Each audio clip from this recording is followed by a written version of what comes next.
அச்சாம்பார் ஒரு எக்ஸே அச்சாம்பார் டேய் போன் எடு.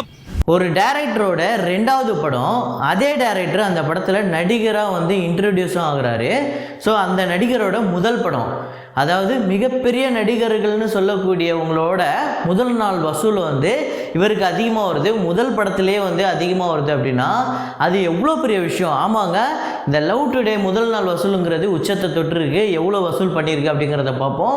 ஸோ அதுக்கு அடுத்ததாக இந்த படத்தை பற்றி வந்து இந்த படத்தில் என்னெல்லாம் ஸ்பெஷல், என்னெல்லாம் வந்து இந்த படத்தில் ரசிக்கிற மாதிரி இருக்குது, என்ன இந்த படம் வந்து இவ்வளோ வந்து எல்லாரையும் ரசிக்க வச்சுருக்கு அப்படிங்கிறத இந்த வீடியோவில் பார்ப்போம். ஸோ அதுக்கு அடுத்ததாக வந்து லவ் டுடே படத்தோட கலெக்ஷன் ரிப்போர்ட்டு கூட ரிலீஸ் ஆன நித்தம் ஒரு வானம், காஃபி வித் காதல், இந்த 2 படத்தோட கலெக்ஷன் ரிப்போர்ட்டையும் பார்ப்போம். ஸோ சர்தார் படத்தோட கலெக்ஷன் ரிப்போர்ட்டையும் பார்ப்போம். ஸோ வீடியோக்குள்ளே போகிறதுக்கு முன்னாடி நம்ம சேனலை நீங்கள் சப்ஸ்கிரைப் பண்ணலாம் அப்படின்னா பண்ணிவிடுங்க. பக்கத்தில் இருக்க பெல் ஐக்கானை அப்படியே ப்ரெஸ் பண்ணிவிடுங்க. வாங்க வீடியோக்குள்ளே போகலாம்.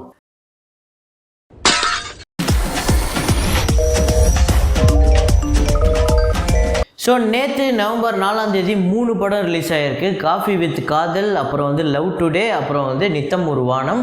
ஸோ இந்த 3 படத்தோட கலெக்ஷன் ரிப்போர்ட்டையும் பார்ப்போம். சர்தார் படத்தோட கலெக்ஷன் ரிப்போர்ட்டையும் பார்ப்போம். ஃபஸ்ட்டு சர்தார் படத்தோட கலெக்ஷன் ரிப்போர்ட் டே 15 பார்த்துருவோம். தமிழ்நாட்டில் பார்த்தீங்க அப்படின்னா 60 லட்சம் வந்து கலெக்ட் பண்ணியிருக்கு.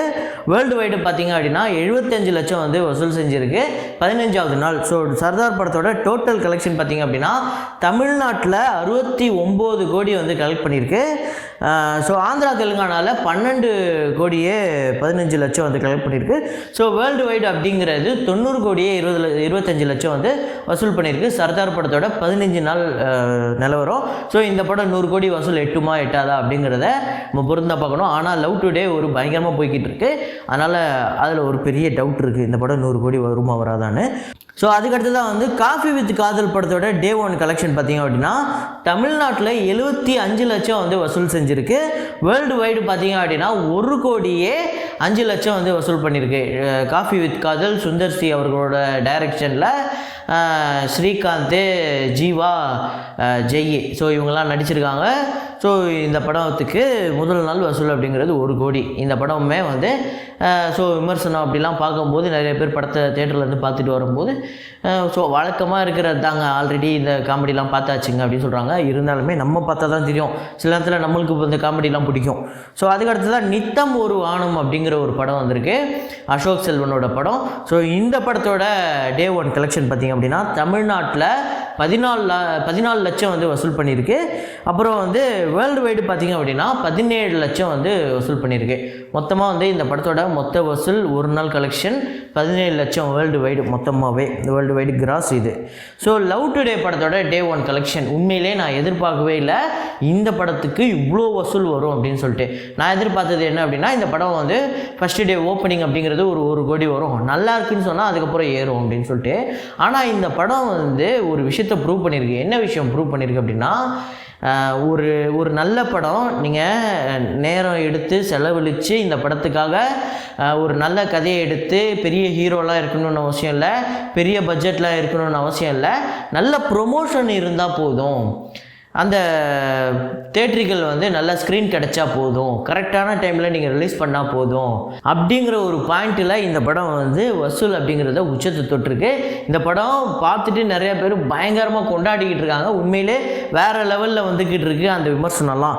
ஸோ முதல் நாள் வசூல் தமிழ்நாட்டில் 4 கோடி வந்து தமிழ்நாட்டில் மட்டுமே வந்து வசூல் எடுத்திருக்கு லவ் டுடே. இத்தனைக்கும் ஒரு புது ஹீரோ, இதுதான் ஃபஸ்ட்டு படம் அவர் நடிக்கிறது. இதுக்கு முன்னாடி கோமாளி அப்படிங்கிற படத்தை டைரக்ட் பண்ணியிருந்தார். அந்த படத்தில் ஒரு ஆட்டோக்கார தம்பியாக வருவாப்பில்.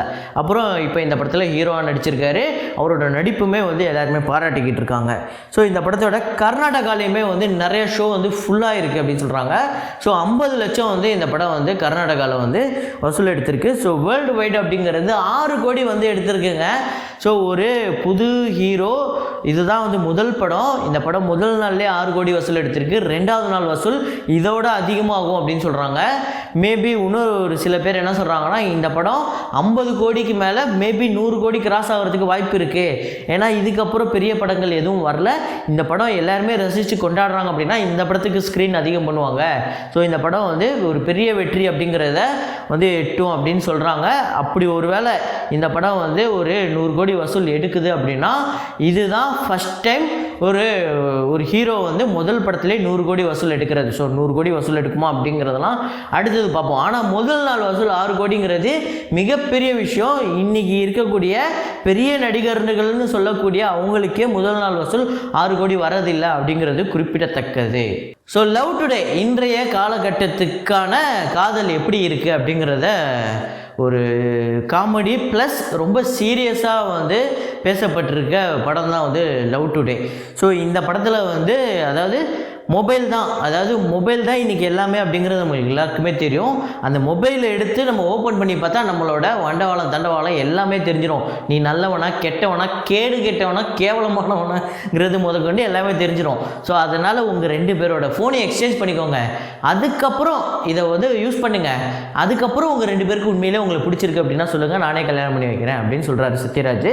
ஸோ அவங்க எக்ஸ்சேஞ்ச் பண்ணது எப்படி வந்து அந்த ஃபோனை எக்ஸ்சேஞ்ச் பண்ணதுக்கப்புறம் எப்படி கதை மூவ் ஆகுது, எப்படி அதில் வந்து அவ்வளோ ஃபன் ஃபேக்டரை கொண்டு வந்து வச்சுருக்காங்க. ஃபன் ஃபேக்டரும் இல்லாமல் இப்போ நடக்கக்கூடிய இன்றைக்கி இப்போ இந்த செகண்டே எவனாவது போயிட்டு என்ன ட்ரெஸ்ஸு போட்டிருக்க, குட் நைட்டு சாப்பிட்டீங்களான்னு போயிட்டு சம்மந்தமே இல்லாத பெண்கள்கிட்ட போய் கடலை போட்டுக்கிட்டு இருப்பானுங்க. ஸோ அந்த மாதிரி ஆட்கள் எல்லாம் வந்து ஒரு சீனில் வந்து மொத்தமாக வச்சு செஞ்சுருக்காங்க. எப்படின்னா ஒரு முக்கியமான சீன் ஒன்று இருக்குது. பாத்ரூமில் உட்காந்து இன்ஸ்டாகிராம் ஓப்பன் பண்ணுற சீனு.